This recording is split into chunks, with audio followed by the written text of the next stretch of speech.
Welcome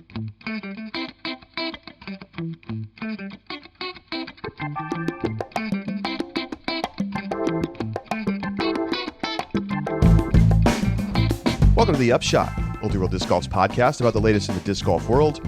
It is Thursday, May 4th. He is Josh Mansfield. I'm Charlie Eisenhood.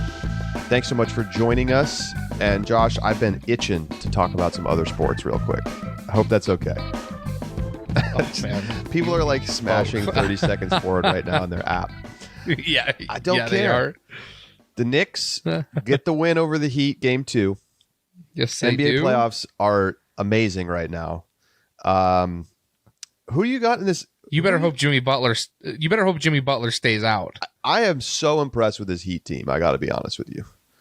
Like, how is this? It's like random dudes I've never heard of just burying threes over and over again. It's so frustrating as a Knicks fan. Who's winning the title, Josh? If we get Lakers-Knicks final, by the way, it's totally possible. Oh my gosh. The Lakers look better than the Warriors. Really is. They just straight up look better than them. They do. Yeah. Oh no, I think they definitely do.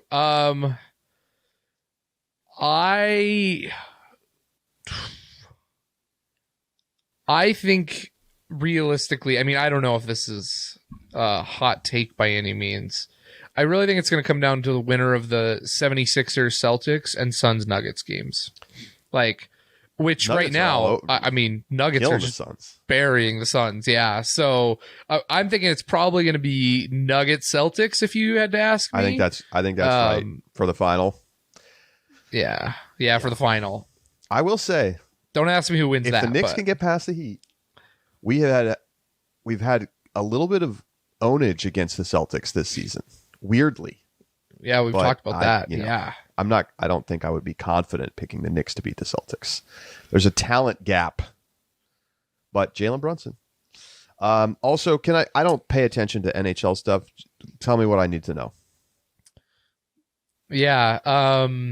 Round 1 upset of Boston Bruins was worse than like the Milwaukee Bucks. Oh, upset. that was bad. I knew about that. Yeah, like Bruins set records for most points, they were won every award. 250 to win the championship before the playoffs. Yeah, almost 50%. They were win chance, heavy favorites, and just got beat by the Panthers. The Bruins in Game 7 gave away a 3-1 lead in the third period and lost in overtime. That's tough. Yeah. It was a tough game for them, but Dallas Stars, my team, are still moving forward. Nice. They lost game 1 to the Kraken, but they overcame being down 4-1 and then lost in overtime on it was an incredible shot. They deserve all the props in the world. So really, really liking the Dallas Stars. I'm hoping. I really don't want Dallas to have to play Edmonton in the Western Conference Finals. Edmonton's got our number, but we have not lost to the Golden Knights this year. So my hope, or we've only lost once in overtime, I think. Good matchup. So it's one OT loss. So good matchup for Vegas to make it through. So I'm pulling for Vegas. And then if Dallas makes it to the finals, I think Carolina looks amazing on the which other I side love of the to hear. bracket. I have a 13-1 Hurricanes future right now. That is crazy to me. I'm trying to decide if I should hedge. I have not hedged yet. They just beat the Devils in game 1 of round 2, and kind of destroyed them. So I'm feeling pretty good about that. And with Boston out of the picture, that's obviously nice. I know that Carolina has some of their best forwards hurt, but it hasn't really seemed to stop them yet. I just worry against the better teams they're going to see later in the playoffs if they're going to have enough firepower. So we'll see. I think I might hedge in round 3. Once again, I come back to this all the time. I cannot wait to be able to place bets on disc golf. It's going to be so good. I can't believe we don't have it yet. Somebody has got to come out here and start to make lines for tournaments. It would be so much fun. And yeah, it's someday. One other side note. So there is a ECHL. So it goes NHL followed by AHL followed by ECHL. Right. Okay. So there's ECHL teams in Boise and in Salt Lake, but Salt Lake is closer. So Boise drew Salt Lake in round 1 of the playoffs. And so we went down to Salt Lake and watched 2 of the games. Boise won 4 in a row in overtime. Wow. So they won games 3, 4, 5, and 6, all in overtime. And we were in Salt Lakes for games 4 How much and are 5. tickets to something like that? Is it like $5? No, it's I think we paid $120 for 4 tickets total. So 2 people, 2 nights. Okay. So that's $30. So I think it came out to $30 down a ticket. Low, like good seats. No, we like to sit like just above the glass. So like row 13, 14, right? So that way we can see the entire ice pretty well. So between 14 and 17 is where we always sit. And that's, but like center ice, just above the glass. So that I would say like real up close on the glass gets you $50, $60. Yeah, it's very, very reasonable. But Utah, Boise, it's impossible to get tickets. The Steelheads are basically the Boston Bruins this year of the ECHL from Boise. But Salt Lake's team is terrible. And so like the stadium, they didn't even show the attendance numbers in the final Saturday night playoff game before it went back to Boise when the series was tied 2-2. Because the stadium was more than half empty. It was mind-blowing. I could not believe it. Wow. Boise, you can't buy tickets for. Sold out. But well, there's just other options going on in Salt Lake. Relative Salt Lake, to Boise. yeah. Anyway, there's your other sports minute for you. I know that people are ready for us to talk disc golf. So let's move on. We got a cool one today. We're going to talk about what's going on with sponsors. And we haven't really checked in on this yet, so we're going to check in. How's it going out there? You know, we did our preseason, off-season grades. We had the lineups all built out for, who's going to have the best team. And we're going to go back to that and take a look at it again now that we're through, more than a quarter of the season at this point.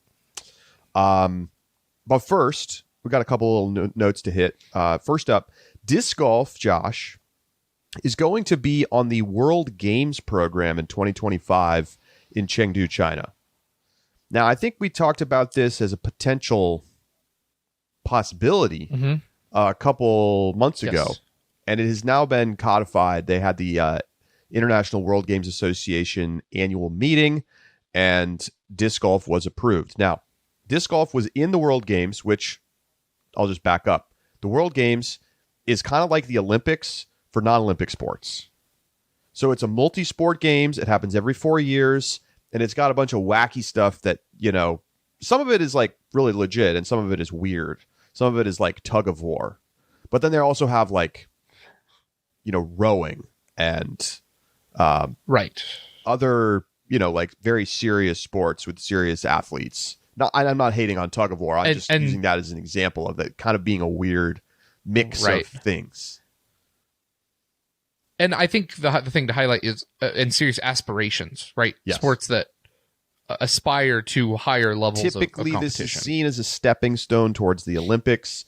For instance, we just saw at the last World Games last year, flag football, lacrosse, sports that have a real opportunity to make the jump into the Olympics.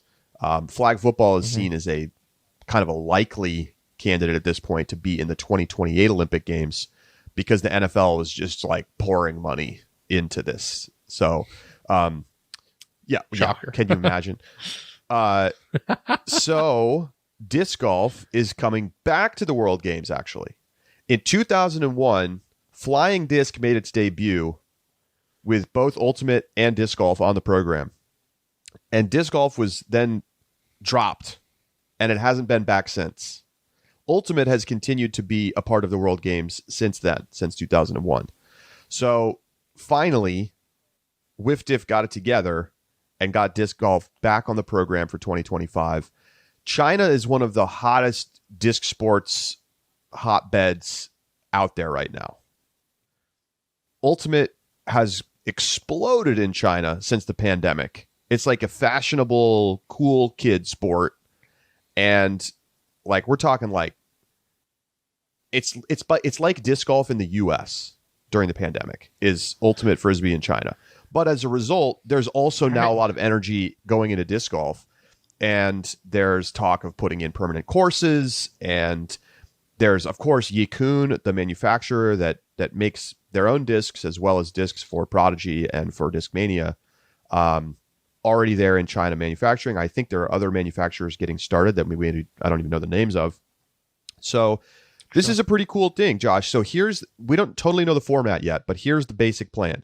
There's going to be 16 teams, pairs, one male, one female, and presumably each of those teams will represent one country.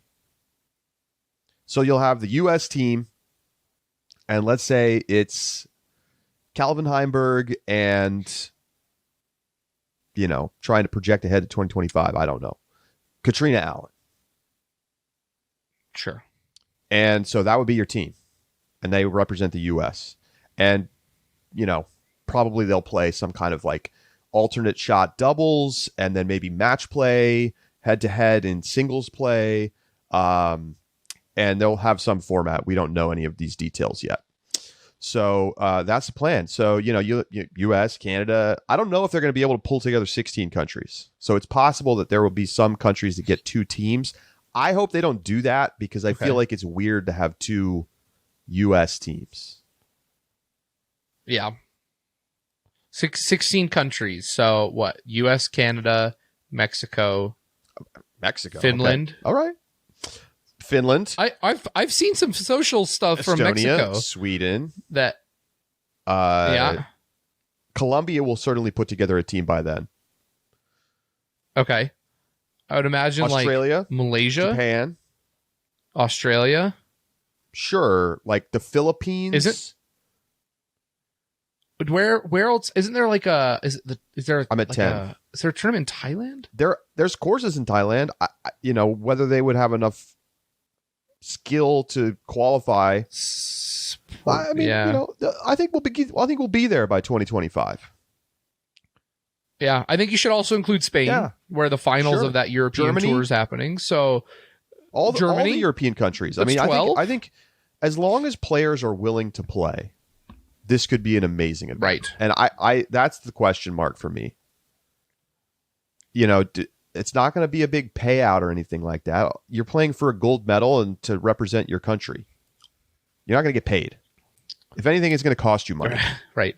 So are we going to see elite touring pros be willing to go? Like, is Simon going to go represent Germany? I hope so. I think it could be really fun. Yeah, I do too. If people commit to doing it. And maybe sponsors are willing to pony up for the cost of travel and stuff. But it's going to be interesting. So. If you believe disc golf could get into the Olympics someday, this is the first step. Yep. Well, Disc Golf Pro Tour obviously does. You remember April Fools? Oh, God. All right. So, Josh, then we have another topic here. And I know you've been wanting to talk about this. World's Spectator tickets are on sale now. So you can already get your tickets for Smugs. And in fact, they've actually already sold out a number of tickets, if you can believe it.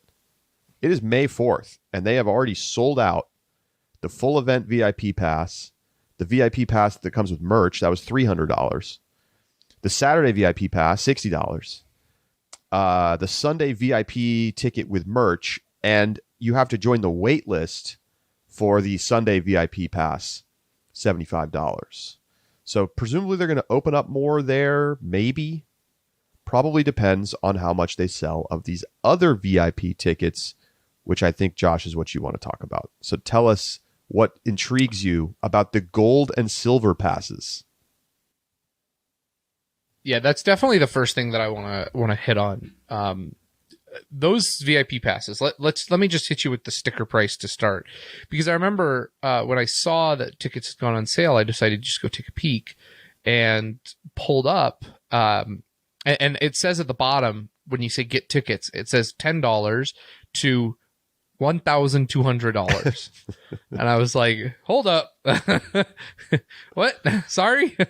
So I go in and click into it, and sure enough, full week gold VIP pass, which Jeff Spring mentioned a little bit in our interview with Jonathan Gomez and Jeff Spring. He says, what this says, I'm just going to read the description of what's included in this. The full event VIP access plus commemorative merch, exclusive gold VIP merch, including new limited edition Squatch bag with goodies, quarter zip, and more.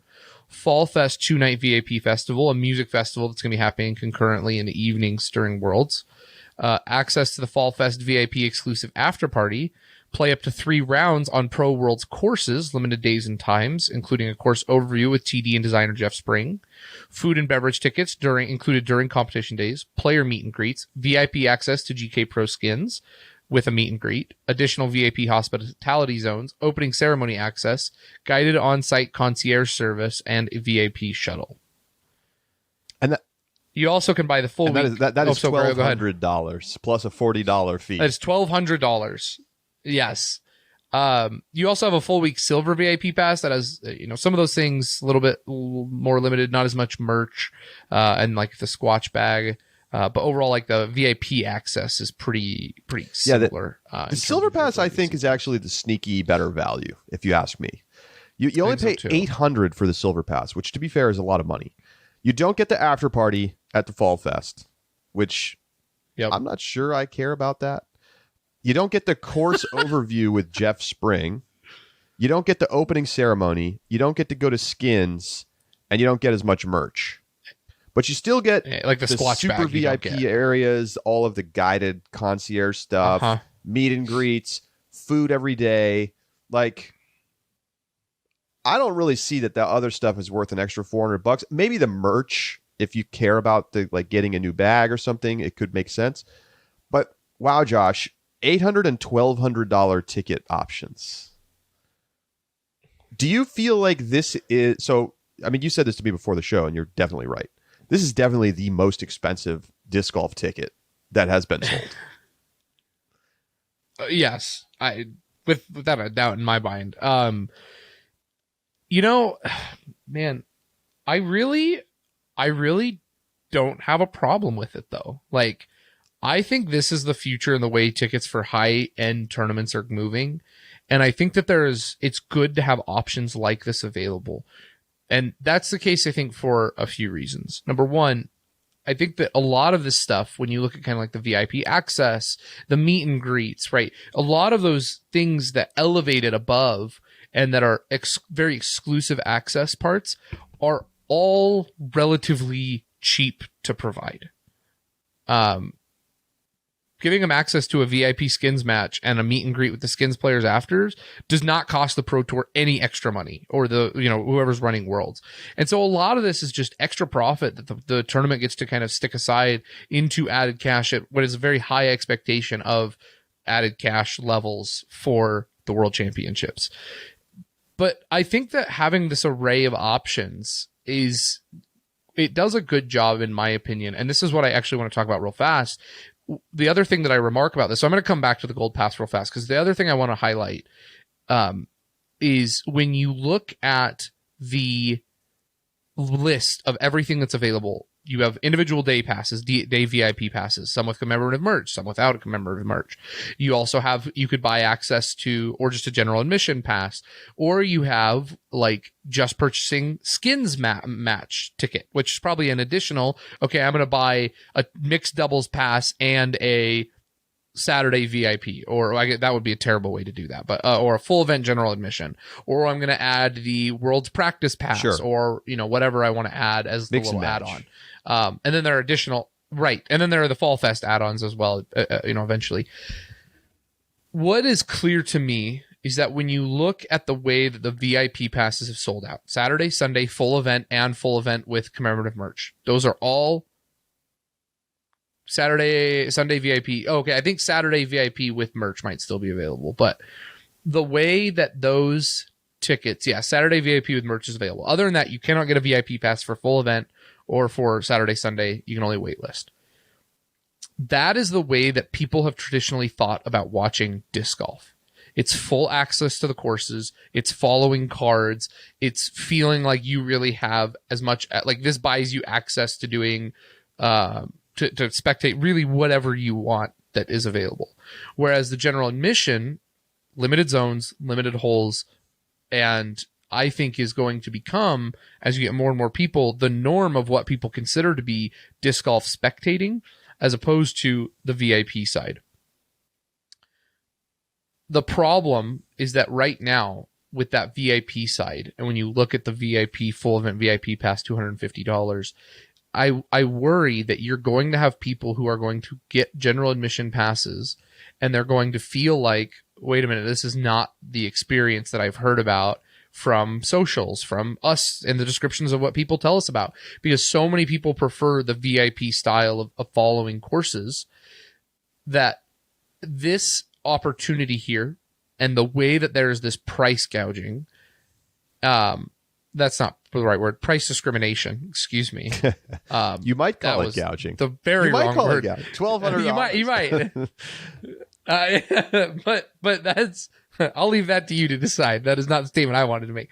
This price discrimination, I think, is doing a good job of resetting the expectations and the norm around what is disc golf spectating, and is going to become a necessary growing point and growing pains of professional disc golf. Yeah, it's very interesting because, some people are going to look at this Gold Pass $1,200 thing and be like, that is so insane. Like, there's no way that it's worth spending that much money when I can spend $50. How much is the all event general admission? It's $100. You go to every round for $100, and okay, your food is not included, but how much are you realistically going to spend on food and drinks? I mean, if you're hungry and thirsty, maybe you spend $50 in a day, right? So, I mean, if you really like to drink beers, I could see you getting up to like $75 a day. Say you go every day, 5 days, $75 a day. That's $375 plus your $100 GA ticket. That's still a lot less than paying for the gold thing. Yeah. But the thing is, it's not for everyone. A lot of people are going to say, well, that's ridiculous. And sure, for a lot of people, it would be ridiculous. But there are also people who want to just fly in and be treated like a king the whole time. And they don't care because they make $400,000 a year as a lawyer or a doctor. Mm-hmm. And they just want to come in and just, $1,200 is nothing to them. And so it just makes perfect sense to have some sort of a very high-end elite ticket like this as an option for people that want that. And I guarantee you they are going to sell some of them. I wouldn't be surprised if they sold out. I don't know how many they're offering, but they're going to sell some because some people just want to come in and just be able to feel like they can see, go meet all the players, do all the things, get driven around a little shuttle, and there is a market for that. So it's interesting though. I mean, remember back 1 year ago, what happened? World's tickets, you couldn't buy single day tickets. It was a total disaster. There was nobody at the courses on the early days. And that is not happening here. I have no idea what the spectatorship is going to look like early on in the tournament, but a general admission ticket for any of the weekdays is only $20. So if somebody just wants to pop in on Wednesday or Thursday, they're going to just be able to come in and pay $20. Easy. So I'm a little surprised they priced the full ticket at only $100, I guess. But, once you get to the weekend, it costs more. Right. I think a Saturday general admission is $30 and Sunday is $40. So, they obviously get it, right? People want to come on the weekend for the most. And then, you price the other ones at a point where it's much more reasonable for someone to come in for a day and pay $20. Because remember last year it was $100 basically if you wanted to come at any point. And that did not work out very well. So pretty interesting to see. And we're kind of watching the ticket market evolve in real time because it's only been ticketing since mid 2021, basically. We're coming out of COVID. Pretty much. So it's been less than 2 years. And they did it mainly as of serious ticketing. They did it as And they did it because of crowd control reasons. They had to limit how many people were allowed to attend, and so they sold tickets as a means to stay compliant with COVID regulations. So we're seeing it happen now, and so pretty interesting. Josh, would you buy the silver or the gold pass? I would not buy the gold. Now, the one thing, the $400 difference, a Squatch bag costs $260. So if, like you said, if you're in the market for a bag, like that makes up most of the difference. But I carry Pound, which is the best bag in disc golf, sponsor of the Upshot. And so but looking at like the silver VIP, if I did not have access to like, and had no other means to play Smugs while I was there, I may consider buying the silver VIP pass. Yeah, I think my question is, how much food and beverage do I get? It says food and beverage tickets are provided for you each competition day. What does that mean? Does that mean I get one lunch ticket and a one drink ticket? Because that, I don't know about that. If I'm getting unlimited food and beverage, okay, then we're talking. Then I'm thinking about, I don't think I would, but if I was going to make a whole trip out of it and I was going to be up there for the whole time and I was traveling from far away like you are, Josh, and I knew I wanted to really have a great experience the whole time I was there, I would consider the $800 ticket. But I would too. You know, I would want to know more details about like what's the deal with the food and the drink. So interesting. I think the most likely for me, I probably, the full event VIP is probably where I would have gone, the $250 one. Sure. Yeah, because then you're getting most of those same kinds of benefits, and then you buy your own food, and it's definitely less than $800. But already sold out. So if you're interested in going to Worlds, you better go over there and get your tickets, because I can't believe they've already sold some of them quick. Out. All right, we're going to take a break. Of course, we want to hear from you, your thoughts on these tickets, World Games, what's going on with the Jomez acquisition, Upshot at ultiworld.com. We're going to do some mail next week, so get your thoughts into us. Hit us up in the Discord if you are a subscriber. We're going to take a break. When we come back, we're taking a deep dive on what's going on with the manufacturers and how their sponsored players have done so far in 2023. Don't go anywhere.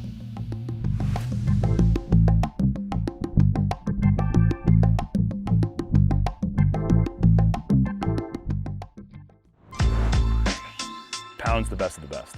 It's the quality, the craftsmanship, the vision for what a bag could be. Let's start from the beginning. I didn't choose Pound, I chose Levi. I trusted Levi to make the best bag possible. He's always trying to innovate. He wants it to be perfect. And I think he's the kind of guy that nothing's ever perfect. I trust the product. I trust the people behind the product. At this point, I don't think anyone's disputing that it's the best made bag.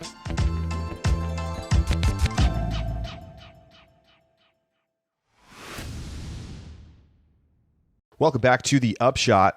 It's time for us to take a look at how the sponsorship market is playing out in the real world. Obviously, we have all of the discussion over the off season, and we think about, oh, okay, you know, who's got the best team? But at the end of the day, the results speak for themselves. So we're going to dive into where things stand right now. Josh, why don't you first take us through our preseason rankings? We also gave a grade for each of the off-season moves for those top 10 disc manufacturers. So take us through it. Yeah, we're gonna start at the top here. We had, going into the season, Discraft at number 1 and gave them an A in the off-season. Remember, moves like Anthony Barella and Holland Hanley, both are players that we consider to be really high-value pickups for Discraft. Innova taking second with a B+ off-season grade. Discmania third with the D grade. That was primarily due to losing Simon. MVP gets 4 with the A+ grade, as a result signing Simon. That's two sides of the same coin on that one. Dynamic Discs got a C, lost a couple players, but didn't really make any big signings on that side. Latitude 64 had a B-. Prodigy then was our number 7, and they had the C-. Number 7. And then DGA, and remember, Prodigy was knocked down because of their lack of FPO presence. DGA was in number 8 with the B-. Lone Star was number 9 with the B+, and Infinite was number 10 with the B. So there you go. We had Discraft as the number 1 coming into the season. And so there's a lot of ways we can carve this up, of course. But I think we should start with this. Josh and I both did our top 10 rankings, current, based on what we've seen so far this season. And Josh and I have unanimously selected Innova at number 1, taking back the top spot from Discraft. And let's talk about a little bit why. First of all, when you look at where things stand in terms of wins and podiums, we also kind of tracked players in the top 10. In MPO, Innova's got 2 wins. Of course, so much of their success being driven right now by Calvin Heimberg. There really aren't other MPO players who have had much of an impact on the season so far for Innova. No other Innova players have even finished on the podium. So Calvin really driving the success on that side. But then when you look over at FPO, although they only have the 1 win, Cap Merch, just this past weekend at Jonesboro, they have 8 podiums. That's more than double any other manufacturer. So we've seen, Haley King on the podium. We've seen Owen Scoggins on the podium, Cap Merch, Jen Allen, Jessica Weiss. Like, they have real depth, and we knew that.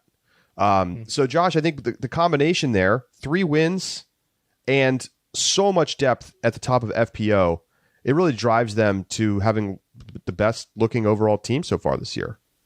You've got to remember as well that Innova has 4 in the top 10 standings on the FPO side.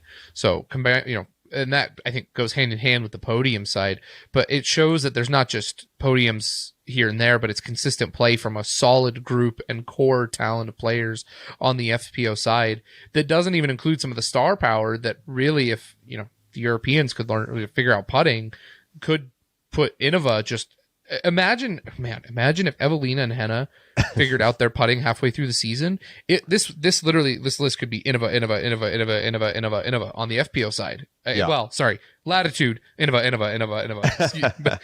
Had to back it up just a little bit there.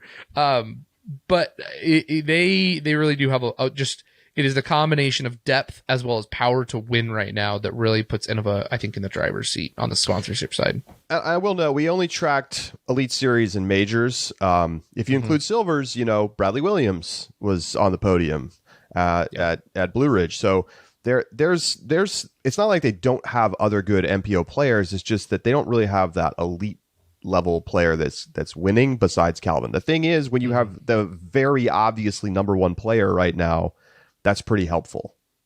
Man, is it big that they re-signed him. So there you go. Yes. And then, let's talk about some wins just before we get to the rest of our rankings. In MPO, I mentioned Innova has the 2. Prodigy also has 2. Of course, Isaac Robinson winning at the Champions Cup. Gannon Burr winning at the Open at Austin. And then Discmania and MVP each have a win. Simon Lizotte winning at Music City, of course, and Kyle Klein winning at Waco. The podium side of things is 5 podiums each for Innova, Discraft, and Prodigy, and then 4 for Discmania, driven, of course, by Kyle and Eagle. And that they stand way ahead of everybody else. On the FPO side, 3 wins for Latitude 64. Of course, that's all Kristen Tatar. 1 each for DGA, Discraft, and Innova with Cap Merch, Paige Pierce, and Katrina Allen.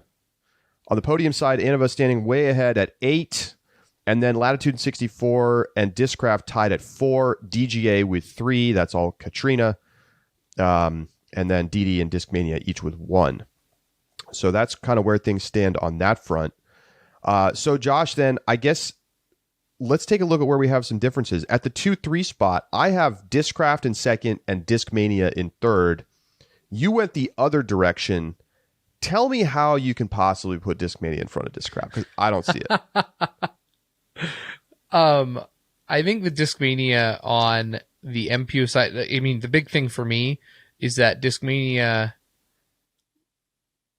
I'm gonna be honest with you. I thought Ella was having a little bit better of a year than she's having. She's having a good year, but I in my head, Ella and Holland had been having a very comparable year, and I don't know if that's quite as accurate as my brain had initially thought. It's just simply not. Numbers. Holland it is isn't. tied for second in the Disc Golf Pro Tour standings. Ella's in fifth, and I mean Holland has been just. I mean, they're not it's the way podiums. apart, but it's just like more top 5 finishes. Yeah. Here's the one argument I'm going to make before I renounce my decision. Right now, when you look at the MPO side, I look at the Discmania MPO side, and I think that they probably will finish with more wins than Discraft will. Eagle and Kyle are playing. Eagle's coming into form. Kyle's played well all season, and it feels like when your star-studded MPO lineup that has several multi-time major winners, including the 6-time Paul Macbeth, is being led right now by Ezra Aderhold as the top player on your MPO team. No disrespect meaning to Ezra, he's a good player, but you would not, if you had told me, at the beginning of the season that Ezra was going to be headlining the Discraft team on the MPO side, I'd have laughed. I didn't think you'd be telling the truth, because they've got the likes of Paul Macbeth and Chris Dickerson, and then of course the signing of Anthony Barella that a lot of people were really excited about. I think Discmania could finish with the better MPO season. Now, on the FPO side, Ella's been playing well, but not quite as well as I was thinking. So I think that you're probably right in moving the Discraft to the 2 spot.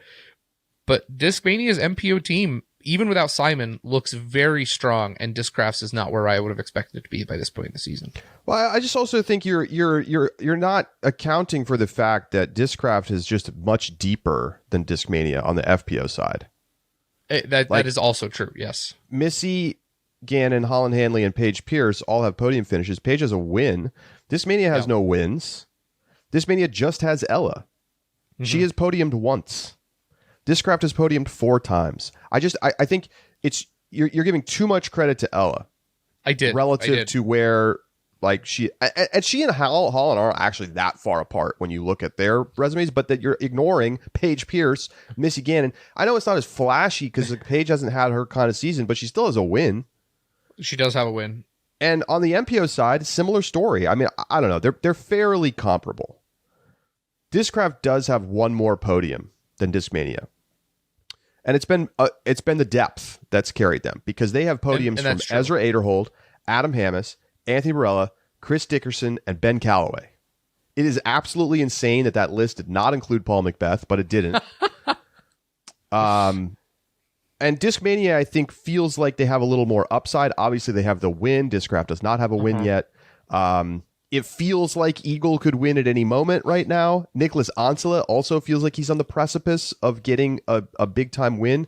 Those guys, all 3 of them, in some ways, Klein, Eagle, and Isaac, just feel like, or Nicholas, that is, feel like they have a little bit more, they've shown us a little bit more flashes of they're going to win it. Yes. And it's been a little more roller coastery for the Discraft players, but overall the depth is showing up for them, and that's why I just feel like they have to be number 2. It's just I think you're right on the depth on the FPO side that would move them up above Discmania. All right, so I win that one. Let's pop down. So then we both have in the next 3 spots. Yes, Prodigy at 4, which let's just note we had them at 7 coming into the season. Prodigy stays killing it.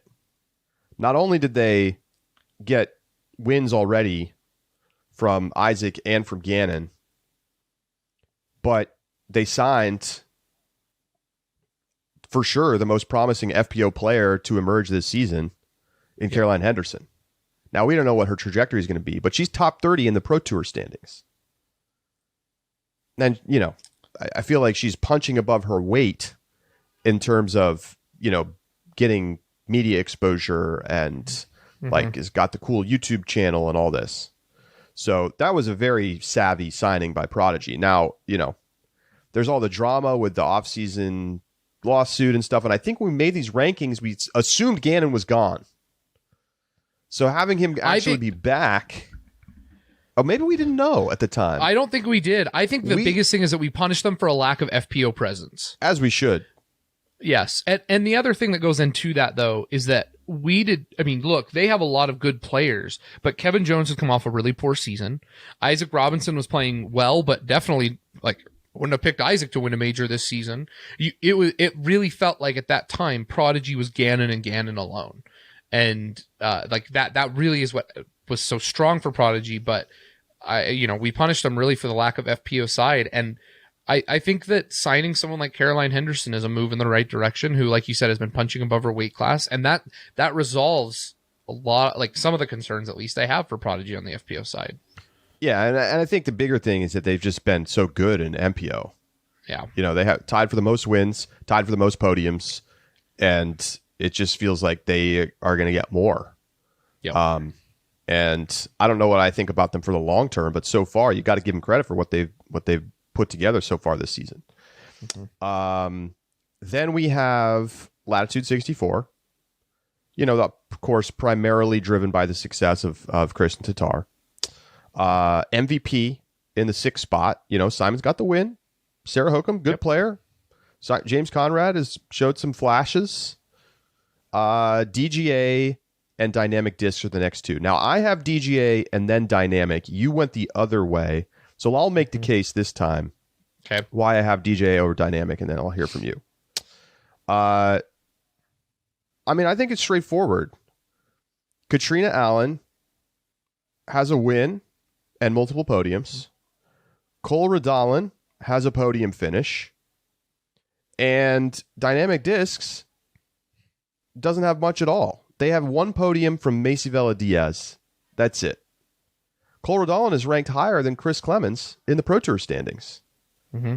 Otherwise, they feel like comparable team, in terms of the skills that they have on their rosters. So I feel like you have to look at the actual results, and DGA comes out on top. I think that's fair. I just have a hard time because I think we expected Ricky back way earlier than he was. Ricky is definitely the wild card here. Ricky's the wild card, right? And the thing is when I look at the two, you've got Katrina, obviously, who's playing very well. I think that Macy Vela Diaz is punching above where we expected her this season. She's in 11th. She's had some nice showings, and I think has been playing overall fairly well. And I like that for Dynamic Discs, with Macy kind of picking up the slack with the absence of Valerie Mondahano. That, remember, Dynamic Discs lost. But to have somebody like Ricky on your team who has an injury that feels like it could be resolved, once it's resolved, feels like it could just kind of be gone. It doesn't feel like that, and maybe I'm crazy on this, but when his wrist is better, I think that completely shakes up the dynamic of the MPO side in a way that not many players can do, right? And his ability to pull that kind of attention and power on the MPO side means that I just have to give him some, I think you have to give Dynamic Discs more credit for that, even if he hasn't played yet, because Chris Clemens and Cole Radalin, like you said, pretty comparable, but then to elevate that, it kind of comes down then, do you prefer the Ricky Macy Vela Diaz combo or just Katrina, and how does those stack up? And in my opinion, I give that. Now, if in 3 more months Ricky's still not healthy, I look completely dumb on this side, right? Because he still hasn't played, but doesn't feel the likely scenario for I'm making my judgment based on what's actually happened so far this season. I think that, in a world in which Ricky comes back and starts winning, yes, I think DD jumps right back ahead of DGA and probably has a chance to get ahead of MVP even. Possibly, yeah. But he's not played. He's done nothing. So you can't give him credit for nothing that's happened. In the 9 and 10 spots, we have Infinite and Lone Star. How's the Lone Star thing going, do we think? Yikes. I mean, I need to see their books. I need to see some sales numbers. But their best finish, Nico LaCastro, is 31 on the MPO side. And then on the FPO side, Deanne Carey is in 13, ahead of both Infinite and Prodigy. So that's a nice spot. But for the amount of moves and money that they spent on that, I don't know. It just doesn't feel like they're getting return on that value. But again, I don't know sales numbers. I'm wondering what's going on in the sales side of discs right now. I gotta say, it doesn't feel like it's as big of a thing right now as it was a couple years ago, when like drops would happen and it would feel, people, those like websites were crashing. People were losing their minds because they couldn't get the Frisbees. I mean, I'm not saying people aren't still buying Frisbees. They are. But how much has the market dipped since like 2021? I just, think of what we've heard from Jonathan Gomez on Tuesday and where things stand there. Like, are we still seeing that same huge drive for people to buy plastic? I don't know. I've started to feel like the prices of discs have kind of gotten a little bit too high, and I feel like that's probably deterring people. I mean, when you have to pay like $25 for a plastic Frisbee, that just really seems excessive. Yeah. And I wonder if we're going to start to see those numbers come back down. It's like the margins are just too high. Megan and I went to a Play It Again Sports down in Utah when we were down there. We both had one disc that we wanted to try, so we left with 2 discs, one for each of us. And we paid more than $50. Wow. And I was like, "Had to Play It Again." Yeah. I mean, they weren't used. We bought new ones. Sure. But still, like, yeah, went to a Play It Again and paid more than $50. What'd you guys get? So Megan went with the Castaplast, I think it's the CAX, the 6402, like the like the hybrid fairway mid area. Sure. And I went with the Yarn because I have gone through more overstable approach putters. Like, I've tried all of them and I just have not been able to find one that I like. I've really liked the Yarn so far. It's still in my bag, so that's lasted longer than a lot of them. I mean, I've tried every single one of them out there. You name it, I've probably thrown it. The Yarn I had not yet. The Yarn goes really far, so I've really liked the Yarn, actually. Interesting. But yeah, it's more than $50 for 2 pieces of plastic, Uh-huh. That's like, and obviously you bought some discs, but like, I just wonder if it's not all going to stay sustainable like this. But I don't know. We'll see. So far, we've just seen nothing but growth. Right. But it's interesting to see like how much prices expanded, which it made sense at the time because nobody could make enough discs. They had to push prices up to like try to cool demand off a little bit. But now I think we're going to see things move in the other direction. Yeah. You gotta have some innovation to sell discs. It feels like, do you have some really cool looking new design or like amazing stamp, but like the tour series side of things just feels oversaturated at this point. Well, I mean, speaking of that new stamp thing though, like I was one who I loved having the coolest stamps on my discs. And like, I really enjoyed, I'd find like colors or swirls in them that I'd loved. And like, I'm supporting pros, of course. Like, I've got my pros that I try and support with their Tour Series discs. And then it's just to the point it's so expensive. That's the first disc I've bought in, I don't know how long. Like, I personally don't buy plastic anymore because it's so expensive. Now, see, there you go. And you really think it's a price? The reason is price for you? Yeah. Well, because I used to be able to walk into a store and I could get 3-4 discs for $50.